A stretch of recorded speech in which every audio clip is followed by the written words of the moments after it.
I ain't gonna lie. Turning 30, I'm now noticing my childhood trauma. Childhood trauma. Okay, let's talk about it. Let's talk about it.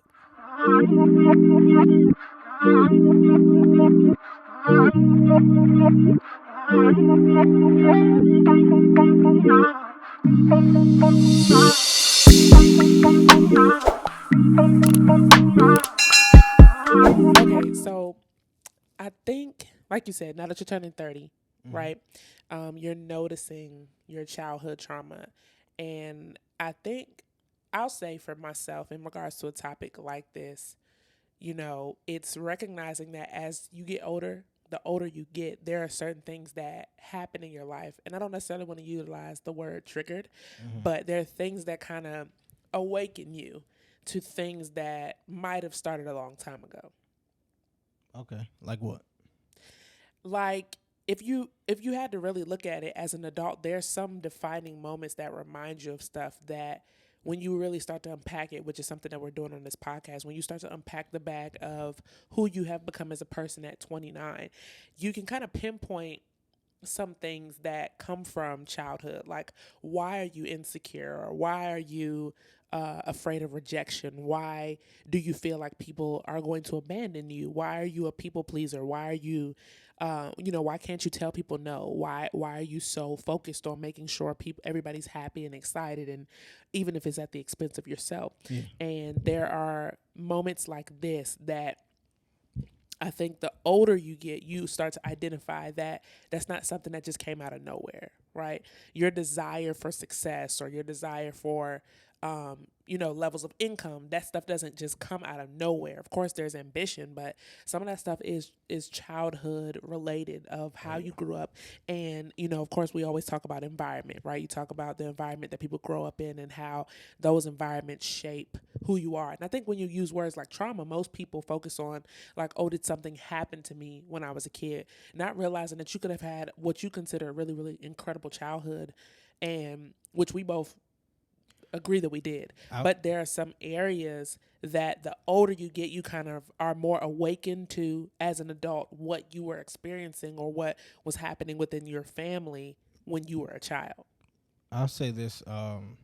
When it comes to finances, I started to pinpoint childhood trauma and why I see money the way I do, or why I spend money or lack Oh my thereof God. money Lack the way thereof. I do. Amen. Lack thereof. Listen, everybody knows that Malk is going to save a dime. Listen, but I had to start unpacking, like, why am I this way? Why do I think about saving money more than anything? Mm-hmm. And one thing I'll say, and I think we've had this conversation with us and our friends, is that when I went to private school, Mm-hmm. when I went to private school in high school, I finally got to see the hierarchy when it came to the haves and the have-nots. Okay. And for so long, I was like, my life was cool. Like, I thought we ain't had no issues. I ain't had no issues. I had no financial issues. But then you go to a school where 16-year-olds are driving Benzes Mm-hmm. and you driving your feet. And Them feet, you was definitely Tariq before Tariq was Tariq. legit. I definitely was. But I'm trying. So when I get there, I'm now starting to see that, oh, I ain't got no money. Mm. Oh, I don't even come from money. Dang. So now so think about this, because I think we as parents now, Mm-hmm. we try to give our child the things that we didn't have. Yes. We try to, overcompensate for the things that we never got to do. Mm-hmm. We do for them. Right. Not noticing that you could probably be creating a crutch, or you could be creating a mental problem. So do you feel like because of the way that your parents grew up, their idea of getting you out the mud, or like, how we talk about the ceiling of your life should be the floor of your children's life. Do you feel like because they were the way they grew up, they put you in private school thinking that that was a leg up for you? But what Correct. happened for you is that you actually saw that you were the leg down. Correct. So think of it like this. My mom's from North Philly. Yeah. My dad is from Charlotte, Mm-hmm. North Carolina. So country boy, city girl. Right. My mom came from straight up poverty, and she literally was determined to never go back, never go back to that lifestyle and stuff like that. So when it came to us, any advantage that we could to be far removed from that, right, they would take, and even in middle school. So middle school, I got bused to middle school. Okay. It took maybe 2 hours to get to middle school. Jesus. Yes, 2 hours every day, just to catching the bus and stuff like that. But they had a program for people like me. Ain't that crazy? So it's a public middle school, right? But my parents didn't want me to go to the area middle school for because whatever of the reason. area that you lived in. Yeah, but it wasn't even a bad area. But which is pretty interesting. Which is understanding your mom and how they were trying to get you out of it, but they still didn't feel like that was enough. Yeah, they felt like the zone schools that was around still wasn't good enough, so they bused you to suburbs, like the real suburbs. So you was real life All-American, Spencer James. Legit, yes. So middle school, I'm going to a school that is really, really far from home. So I definitely can't walk home, of course. But that was the start of it. Like, okay, I got to get them out of a situation. I got to get them out of their current environment. And I'm doing this to better them so they can get a better education, so they can, get a leg up. Right. That's where the leg up mentality started. Mm-hmm. And I didn't start noticing, these things until I was older. But going into high school, I didn't ask to go to that high school. Right. I didn't ask to go to an all-boy Catholic high school. I didn't. But it was a really good basketball program, which in retrospect, it wasn't good for me to go there to play basketball because it wasn't like I was recruited there. Really good in middle school, and I could have went to the area high school and had a better opportunity basketball-wise. Right. But because they were adamant about giving me a leg up, they put me in this private school, and I'm immediately seeing that I am the lowest on the totem pole. So every day it's a constant reminder that you don't got no money. and then when you get old enough to drive, you're walking and your friends, your teammates, they're driving their cars. They getting to do whatever they want to do. They got this freedom. I got to wait for you to pick me up at the work. I mean, after work and after school. So you start to see like, okay, it was this time where, a good friend of mine, a teammate at the time, he lived in what we call Columbia, Maryland. We went to his house. We pull up. This house is huge. This house is humongous. And I'm like, yo, what is this? We go in. He got, like what you see in MTV Cribs with Gatorades and the refrigerator and stuff like that. Right. He had that stuff. And I'm like, yo, what is this? This is completely. I was like, what do your parents do? They own their own business. So I immediately am now looking at my life.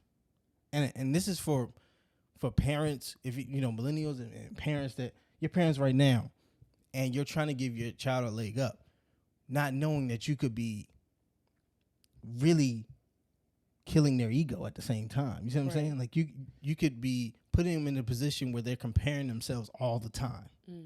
And this is where I was like, okay, when I get some money, I'm going to keep mine. Right. Because it's clear as day I don't have enough. Right. So these things happen. You see this, and you see this all the time, that you now eventually is like, okay, something, I now know that I never had money. So what would you say? So that was a defining moment, I guess, as a child, where you realized that there was something different about you. Correct. So, I'll say what's interesting is, as a parent, like you said, I think you start looking at things from a different perspective. You were looking at that at that time, because I remember when we first moved to Atlanta, you got your first job. You started looking at the money significantly different based off of what you knew and what you'd seen. But I think, even for me, like I'll speak from, and I think what we're talking about isn't necessarily our personal childhood traumas. I mean, it contributed to yours or what you're saying, but I think it's actually our parents' childhood traumas that they were trying to correct that now created new traumas that they didn't understand. Yeah. unbeknownst to them, because you think you're doing a good thing. Yeah. So like for me, both my parents, they grew up without their fathers. Okay. And my mom, she grew up with a stepfather, but not her biological dad. And I think because of how they grew up, and my both my parents are the youngest of their family. My mom is the youngest of 4. My dad's the youngest of 7. And they had an interesting upbringing when it comes to the community in which they were born in, right? And I think because of, one, growing up in broken homes, and 2, growing up, my father was kind of estranged from his siblings at some points in his life, especially being the youngest. And some of them were like significantly older than him. I think because of that, what they created in the dynamic of our household, one, was making sure that they, I guess, stayed together. One, to make sure that we grew up in a 2-parent household, because they understood what that felt like. But the other thing was they were very adamant about family functions. And I mean, you've been in my house, you know what I mean? I have. Dinner, vacations, we all gather in one person's room and have conversation and all that kind of stuff like that, which was significantly different than your family and your upbringing. But but when you're talking about what it derives from the fact that you felt estranged from your family, or you felt like you and your siblings could have been closer, but you weren't because of whatever circumstance. So you're writing what you wish you had with your children. Yeah, absolutely. And I will say, for us, it definitely, it made my siblings and I close. We've had a lot of experience together and a lot of memories together, but I think it when we're talking about childhood trauma, I think a lot of the rationale behind how they were doing what they were doing and why they were doing it, even down to like how my parents' grandparent is significant to how they grew up and their relationship with their grandparents. And so I think it's really interesting that you start to kind of unpack these things for yourself, but not even for yourself, but understanding the stuff that you're dealing with, or the stuff that you're experiencing, the reason why you're like you are, or why you're experiencing what you're experiencing, is because your parents are people. And I think the older you get, especially with us, we're approaching 30, it's like realizing like, yo, your parents are people. That's the hardest thing to kind of wrap your head around, is that maybe your parents didn't get therapy like they needed. Right. Maybe they didn't have an outlet. Maybe they did the best that they could. They ain't had no podcast. They ain't had no podcast to relate to and stuff like that. But you start to see the human inside of your parents, especially when you have a kid. Especially when you have a kid. I'm freaking human as human can be. Every day, and it's very, very hard to not blur those lines where I want to give them everything I haven't had, but will I be doing them a disservice by doing so? Right.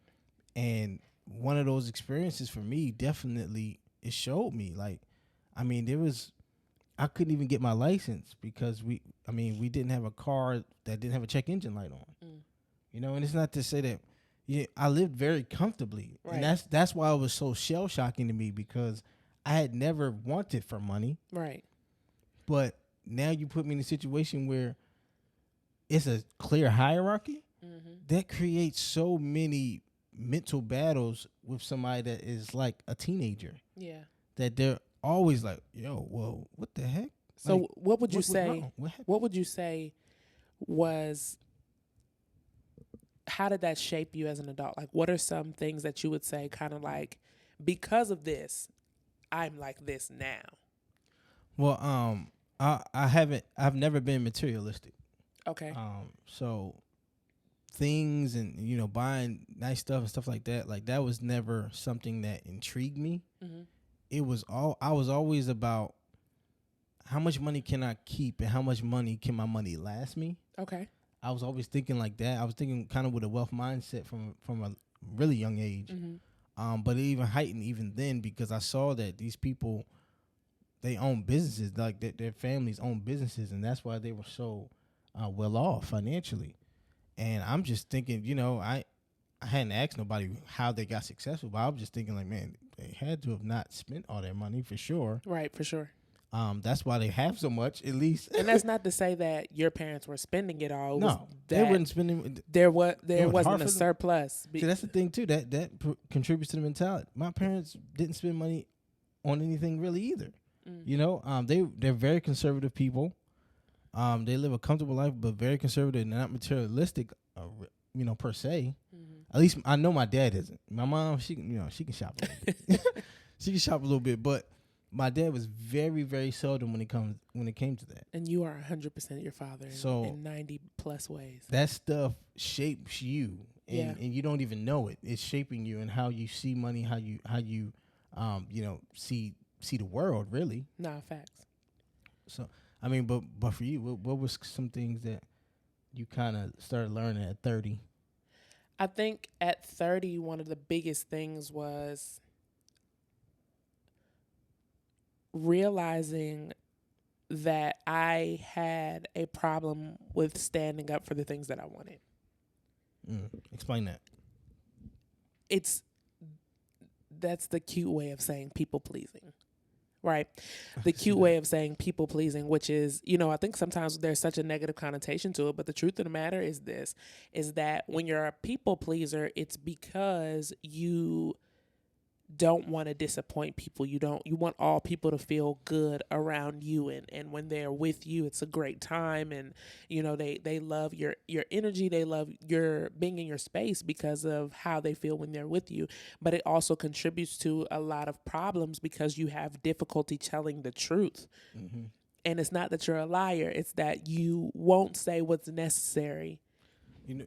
Just to, not to cut you off, but that was kind of one of the things that kind of like pissed me off. Like why she's always saying yes to stuff.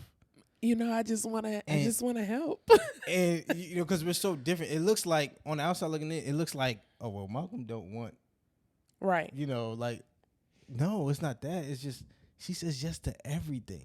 I do, because that was like a pet peeve of mine. And I'm very sorry about that. But the truth of the matter is, when we did our premarital counseling, we were given a book, and I think it really helped me to understand me, in why you're like that, and we'll get into some of the details of that soon. But that was the biggest thing. It's like I like being reliable because I like reliability. Yeah. But what I can say is, when you're a people pleaser, I won't say a people pleaser, you're a pleaser. I don't like the people part. You're a pleaser when you're that person. You thrive off of reliability, and it can be a blessing and a curse. And I think the older I've gotten, probably over the last 18 months, probably since I got pregnant. Wow. The last 18 months was really like realizing that, you realize how often you say yes when people are surprised that you say no.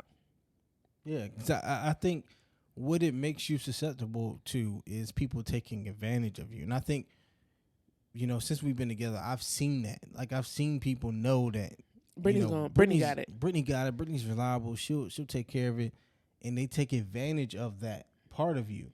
And that's the part I try to check. I'm like, I don't like that. Mm-hmm. And it might come around harsh, but I can see that people will take advantage of that quickly. Oh, for sure. That's why I said what I've started to realize over the last 18 months is really understanding that being that reliable person is a blessing and a curse. Like, I've had estranged friendships because I couldn't be 100 about it and tell that person about themselves, and I think that was because I wasn't the best at communication at the time. I've really spent a lot of time focusing on how I communicate what it is. Because of stuff like this, I've focused on how to communicate what it is that I'm looking to say, what it is that the message that I'm looking to get across, so that I don't have to feel like I have to dress it up and put it in a pretty box for me to express myself about my needs or my wants or my likes or my dislikes. Honestly, up until recently, like, you know what I mean? You can have things, and you want to support people. Like, I'm the person that I show up for people, and I want to show up for people, and I want them to know that when they call on me, I'll be there. But like you said, it is a blessing and a curse, because sometimes people look at that as I don't have to always be on point because Brittany's going to pick up my slack. And that started to be, I'm like, well, who the hell I get to lean on? Yeah, because I think outside of you're a great lean on. What you used to do is that, okay, because you're that way. Yeah. If it's not reciprocated, you have an issue. I feel a way, for sure. You feel a way, like, all right, this person isn't there for me like I'm there for them. Oh my gosh. Or they haven't done this, and I've been doing so much for them. Yes. And we've had conversations like, everybody isn't like you. And you they know? should be. No, just playing. No, but everybody's so different, and because if we were friends, outside of Yes. you would hate me. For You sure. would hate Y'all me as a mouth friend. is, oh my Christ. You would absolutely hate me as a friend because I'm a very low maintenance friend. And what you're talking about is with communication, but that's a whole nother topic. We ain't even gonna get into that today. But when we were in our premarital counseling and we started to unpack some of the things, like shout out to anybody who's engaged. Even if you're married, I ain't gonna hold you. I 100% am a advocate for premarital counseling and in marital counseling. Yes. Just because you're getting marital counseling or even therapy, if you're not married, you gotta unpack this stuff, man. It's so much that we've suppressed over the years, and it's not even on purpose. Mm-hmm. You know what I'm saying? But I'm a very heavy advocate for therapy. And that is my form of self-care. But if you're preparing to get married, I tell people like premarital counseling changed a lot for us because there was a lot that we needed to unpack that you don't really have opportunities to have certain questions to really talk about what has shaped you. And that's what we mean when we talk about childhood trauma. Isn't necessarily just about the trauma part, but it's really those things that have shaped you. And in that process of us going through that and us unpacking some things, our marriage counselor, shout out to Mike and Cass. Yeah. They were really, really very dope people. Saving Your Marriage Before It Starts program.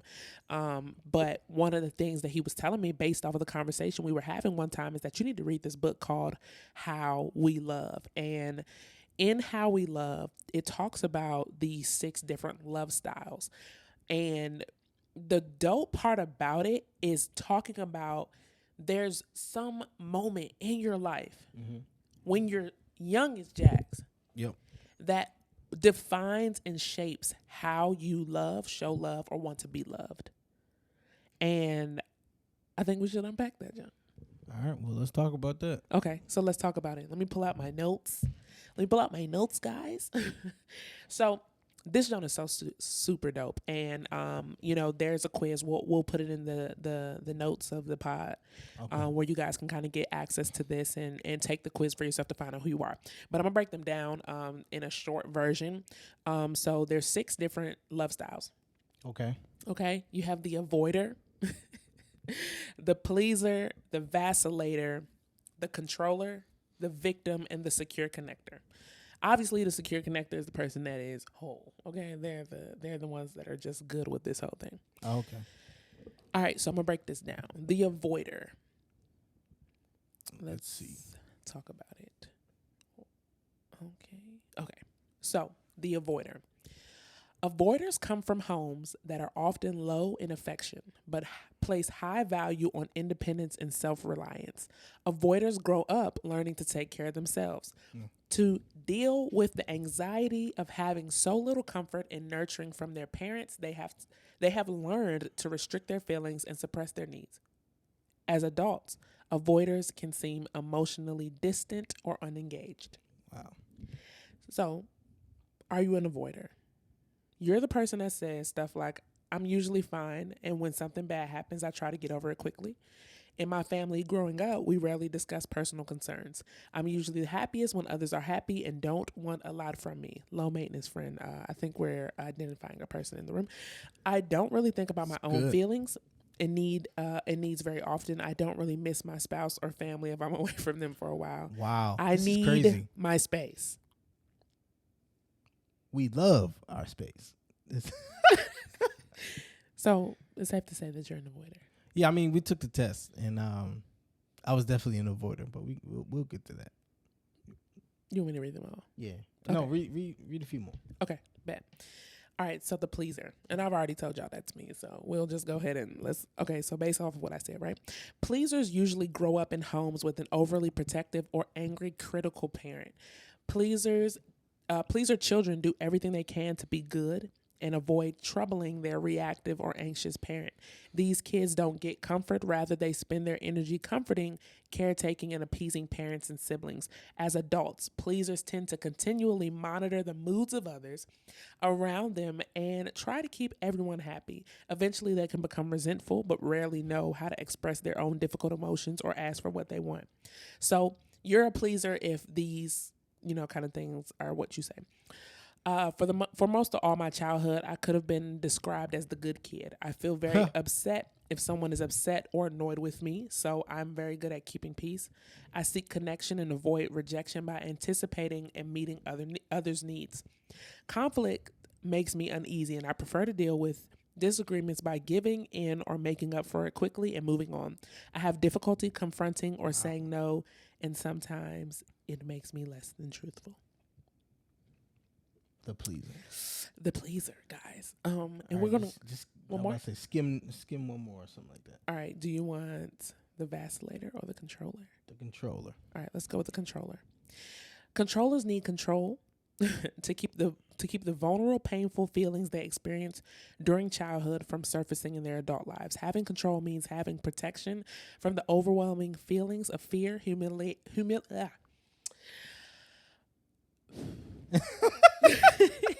Oh, it's all right. Having control means having protection from the overwhelming feelings of fear, humiliation, and helplessness they had to endure as kids.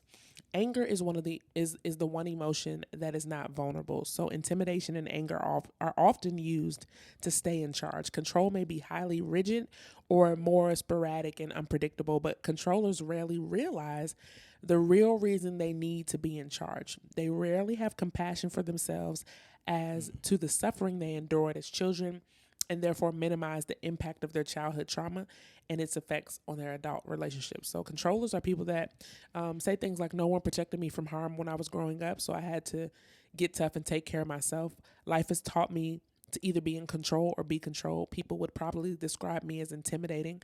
Anger is really the only emotion I feel. Things need things to be done a certain way, or I get angry. What? The controller. Things need to be done a certain way or I get angry. I have a few feelings about my childhood, except I'm glad it's over because I wouldn't go back. Right. And there's, of course, a couple more. Like I said, you got the vacillator and the victim and the secure connector. But those are three. We'll just, like I said, I'll drop it in the chat so y'all can in the chat. This is not a Zoom call. Let's unpack what you just read. So let's unpack it. So you've identified as a avoider, and correct. I am 100% a pleaser.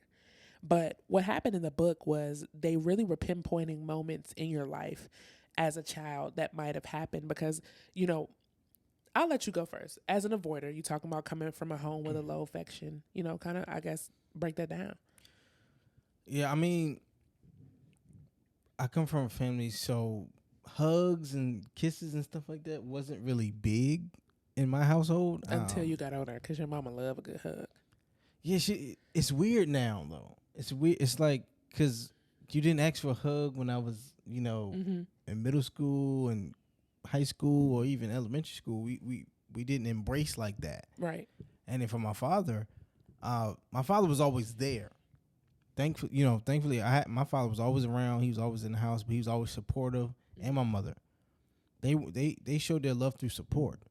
But as far as affection goes, there was never an affection. There was never a hug or a kiss or I love you. I didn't hear that a lot, even though I knew they loved me. I didn't hear it a lot. And I mean, that could be for many, many reasons. I believe my mom was probably like that because of her childhood, because of how she grew up. And I think they went through a lot with their dad. We're talking about somebody that was abusive. So they went through a lot, and that kind of probably trickled down to us. If I had to guess. But to see it unpacked as an adult, where I don't get homesick like most people do. Mouth can go months without talking to anybody. That's not me. It's weird, but I mean, so even when I left home, it was like one day I came in the house and I said, "Hey, I'm moving to Atlanta," and they said, "Okay." It wasn't one of these big. Some people think, some people will, drag it out like, "Oh, I can't believe I'm about to leave home" and stuff like that. And for me, it was just another day. I was, packing up the pizza, and I'm on my way to Atlanta, and that was kind of what it was. And it took 2 weeks after I said that for me to leave, so I left rather quickly. And I have to bring that back to because I mean I didn't have a lot of affection, so I wasn't longing for that, and I still don't long for it now. Mm-hmm. So it's very very weird for me. It's just sometimes that they if they try to show affection now, it's like why it's really really weird, and so we could be I could be around a bunch of different people, and I'll just leave the room. I can just leave the room. Literally. I say, all right, y'all, I'm out. You don't actually. And I really don't say that too. There's sometimes. no announcement. You just realize he been gone for a long time. Yeah, he like, where did mom go? And he's he in dipped. a whole nother room watching TV by I'm himself. chilling. I'm in my own space, and I love it here. I don't have to dab you. All right, bye, y'all. That's just me. Mm-hmm. That's just me, and I never really understood why I was like that. I never understood what to call it. The avoid. I never even understood what to call it until now, and I'm like, dang, that is me in my adult life. Mm-hmm. But yeah, I mean, it impacted us too when we first started dating. When like, bro wouldn't hold my hand. What are you doing? Why are we doing this?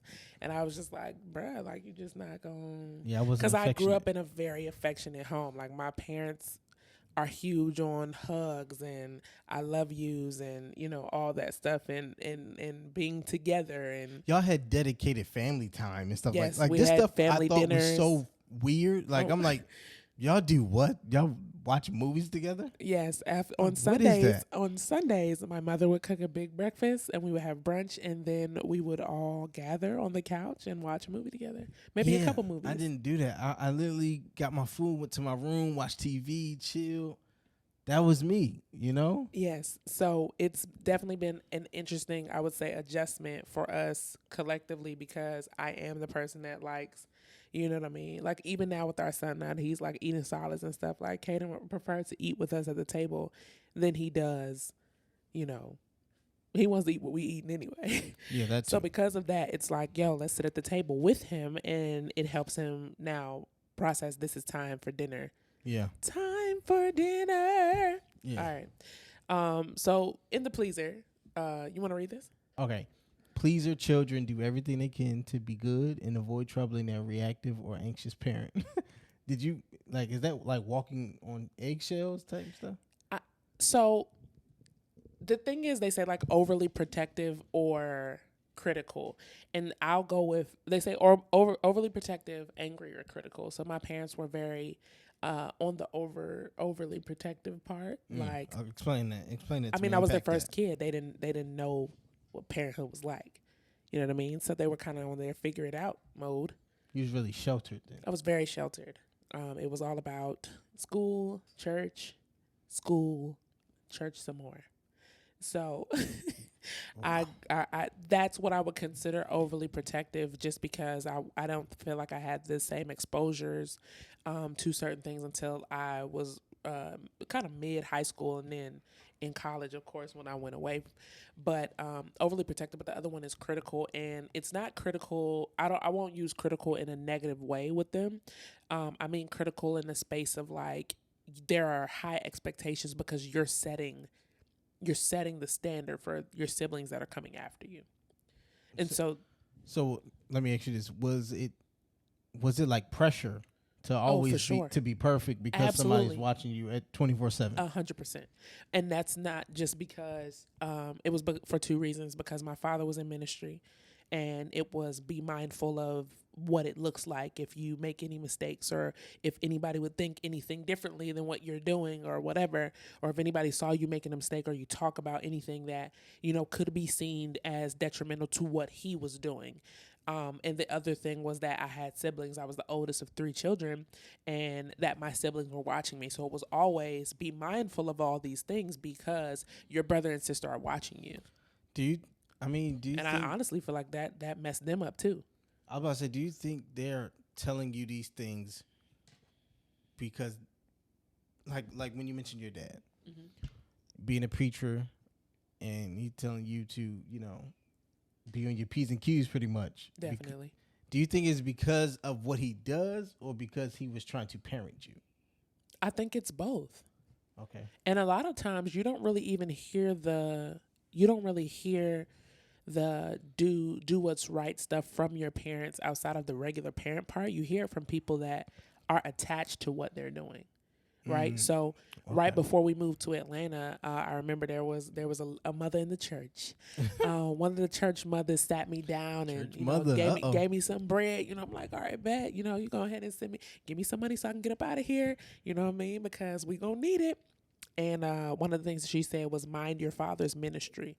Don't do anything that would mess up his name. Well, how did you feel in that moment when that was said? I was honestly shocked. Like, dang, dang. And I think it's the reason why when children like myself go to college, you do all the stuff that you couldn't do, or you what they call buck wild. And they always say church kids are like this, but it's literally because you feel like for so long I have to live what this life is supposed to look like. And I don't believe that's what even relationship with Christ is supposed to be anyway. We ain't gonna get into all that because that's gonna be a whole episode in itself, but that's not what the relationship is supposed to be like, feeling like I can't be a person because of what it's gonna look like for other people, which goes back into the whole idea of people pleasing. Yeah. And the thing was, I can trace the pleaser aspect of my life way farther back than that moment. Like when? Give me one. When my sister came home from the hospital, I remember this moment so vividly, and it was so crazy because this is what the book was talking about, how there are memories from our childhood that because you were a child, you can't process them properly. You just go with the flow because you don't really understand what's going on. But the older you get, you start, and when you do choose to unpack it, you kind of get the understanding. And so my sister and I were 5 years apart. My brother and I were 8 years apart. And when my sister came home from the hospital, you got to think about it. I was an only child for 5 years. My parents they weren't young parents, but they got married when they were 24 and 25. So they had me at 25 and 26. I was born before their first year anniversary. So I was always with them. I was always with them. I was always with them, their friends, because my parents didn't really stop living. Like, they still hosted stuff. People still was at the house all the time. They lived their life, but I was with them. So you grew up quickly. I won't say I even grew up quickly. That's not even what I'm getting at. What I'm getting at is I was the center of attention. Think about Caden, right? Okay. Now that we have a son, and our first son is that, it's your parents' 18th-ish, whatever, 16th to 18th, one of them numbers, grandchild. Grandchild, yeah. So for them, it's a big deal, but it's not new. Yeah. Right, for your family. But it's new for your family because you are your parents' first child together. And so you're their first Caden's their first he's the first Garrison grandchild. For me, I'm my parents' first child. I'm their first grandchild. My daddy is also the baby. So for your kids to now be having kids, you know what I'm saying? Like, this is huge for my family. Deal. And the last child that my family had is my cousin, I think, is Christopher. And Christopher just turned 24. Oh, it was my brother, 22. So that was the last baby in our family, was my brother, who's 22, right? And so having a baby 22 years later is huge for my family. And so when you look at the way that people are with our family, like, my aunt just called me like, yo, I'm sending Kaden an Easter basket for Easter. I'm like, I didn't even know you celebrated Easter like that. You know what I'm saying?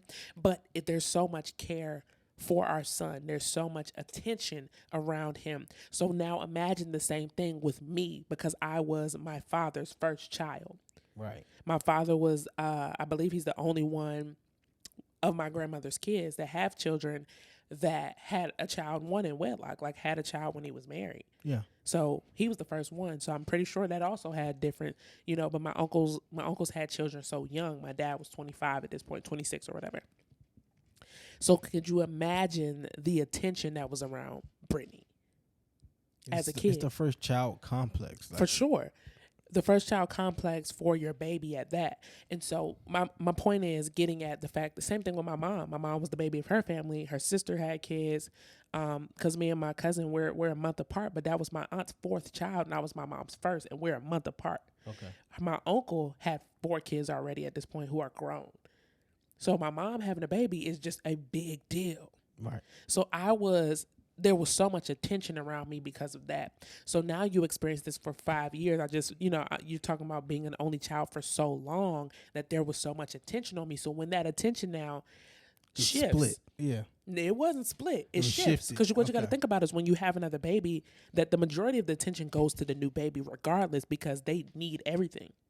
I see. Why do you think people say they would prefer? We're talking about it now. Like, oh, I need Kaden to be like 2 to 3 before I can even consider having another child. Like, in my perfect world, of course. Yeah.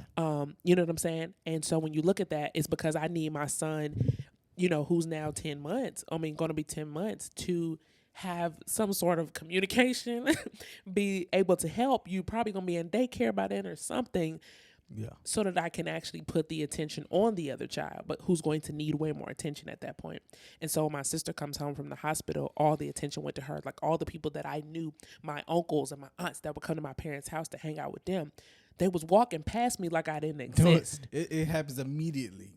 Right. And so I can pinpoint, I remember the feeling. I remember being that little girl. And of course, my parents, they still live in the house that I grew up in. So I remember exactly where I was standing. I was standing in the doorway to the dining room while people were coming in the house to see my sister.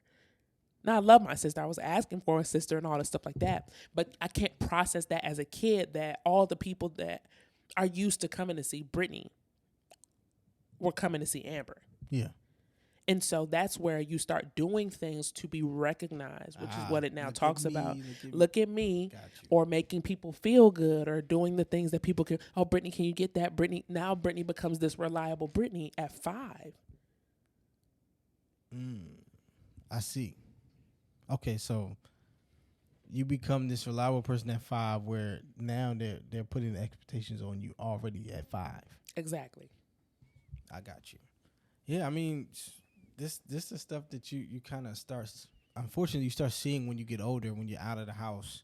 Look, it says it. It says rather they spend their energy comforting, caretaking, and appeasing parents and siblings. Because when you're the oldest and there's so many years in between you and your siblings, you got to think about it. When I'm 11, my sister's 5. You're the babysitter. I'm now the second mom. It's not even a you're the babysitter. second You mom. become mommy, other mom. Wow. And I think that's where over time you now become this person that wants to do all these things to make people see you. You don't like rejection. And that started at 5 years old in that dining room when people were walking past me. Okay. Well, I'll say this to end that point, because I think when I look back, to my childhood, and more so my childhood in sports, right? And I told you about this. Yeah. I always felt like I got the short end of the stick, or I always felt like I got overlooked somehow. And I was so talented in everything I did, right? Mm-hmm. But I felt like because I was so laid back into myself, and that could be for a number of reasons, of course, because how you're brought up, but because I was so laid back and like that it got overlooked a lot of times, especially when it came to my coaches or it came to somebody of authority, period. That, okay, I could pinpoint even when I want to say I can go back to college. Dang. College was like, okay, I'm starting all 4 years, playing basketball, doing something I love, and my coach takes me out of starting lineup. Don't know why. And at this point, it triggered me. It triggered me so hard that I'm like, okay, I'm mad.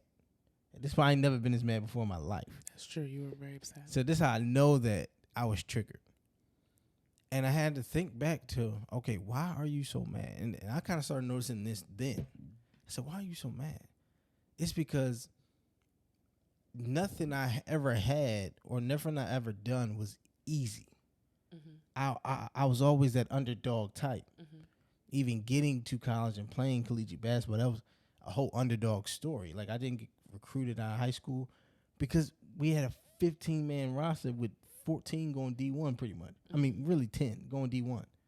So you don't really get that many minutes to showcase what you can do. Facts. So when you get out there and you start seeing that, okay, what's the next level? You got to scrape and crawl and everything else to even get yourself an opportunity to get out there. So I had the chip on my shoulder. But going back, I'm like, yo, why do I feel so triggered that this has happened for no reason at all? I'm talking about playing well, averaging the most points I've ever averaged. Why does he decide to do this now? And I asked him, and he said he was trying to build confidence in another player. I went off. I'm telling you that I so went. sorry for that, coach. I'm so sorry because this is my guy now. I love him now, but I went off on him. I said, if you ain't got confidence, you shouldn't be playing. That's real though. That's real. That's This is how I felt. If you don't have any confidence, why? What are we doing here? I had built this confidence up because even from playing in AAU, really, really good, but seemed to be overlooked. And I kept figuring out, like, why am I getting so mad? And it happens all the time in your adult life that you feel like, oh, the second that you feel that you're undervalued somewhere, oh, I'm not with this. And you start checking out. I check out quick, very quickly. But now that you know that, and now that you've identified that, what did you pinpoint it to in your childhood that now makes you feel, oh, now I know I'm in a state of undervalue. Now I know that people are overlooking me. I think it happened in high school, not even childhood. It happened in high school because I really wanted to showcase my talent there at that school, right? So my dad asked the coach, why is he not playing?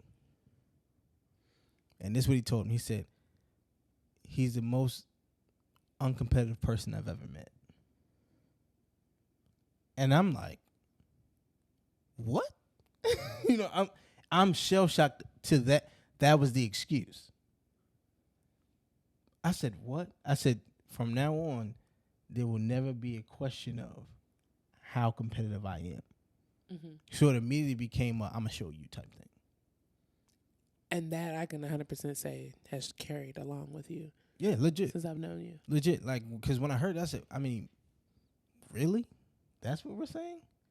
So immediately that even triggered me to like, okay, I'm going to never allow somebody to ever say anything like that about me again. And that's where I just became relentless when it came to that. But and I didn't allow people to get close to me because of that. Wow. That's not for me. Yeah, it's not for you. But what it did, because if you hear that from your coach, right? If you hear that from somebody that's of authority, you lose trust. Mm-hmm. And what it does is it gets very, very hard to trust anybody else that's of authority that says that they believe in you, because they say all these things, they say all these words and stuff like that to you.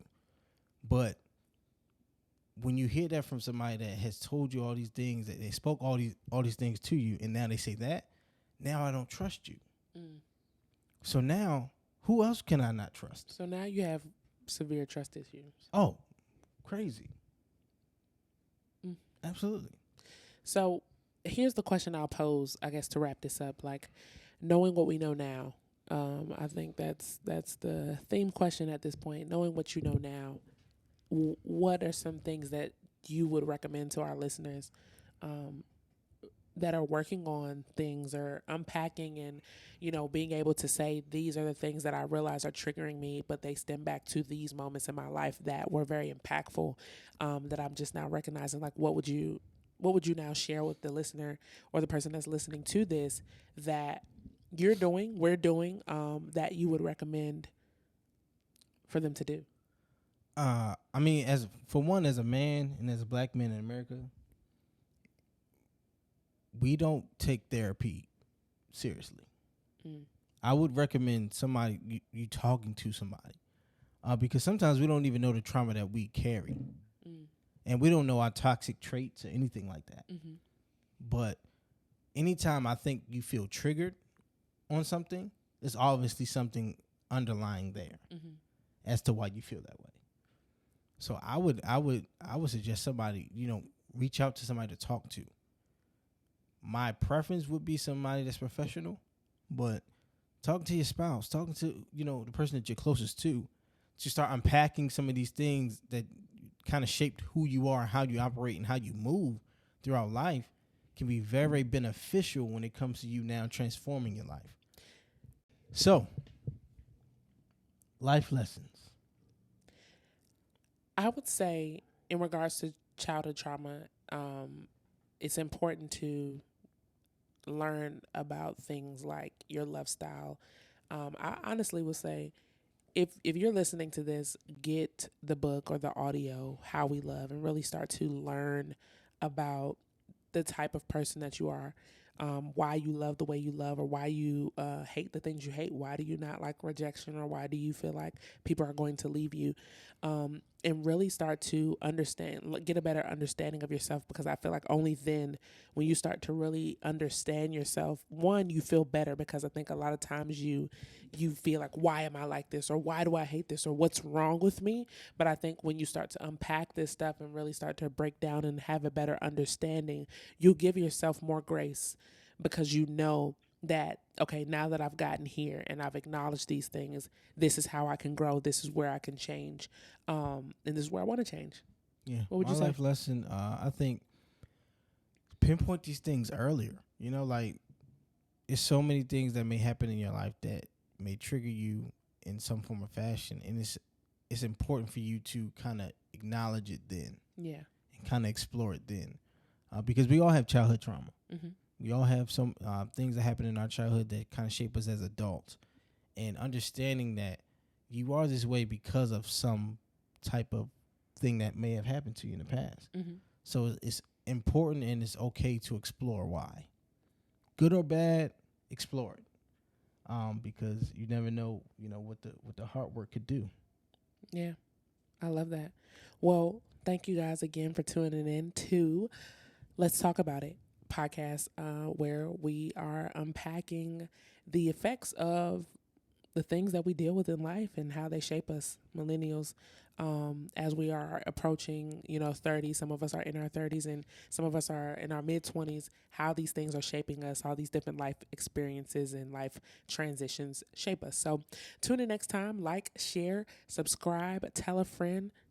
Join the Patreon. We got some incredible stuff coming for you guys. And listen, we love you, and we'll see you soon.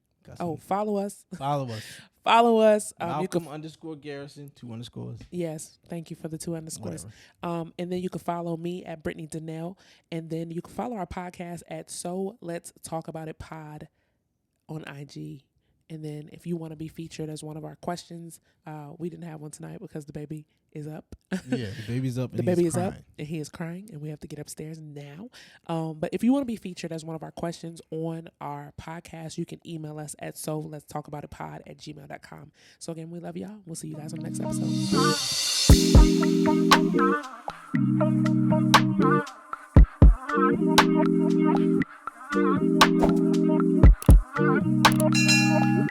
episode.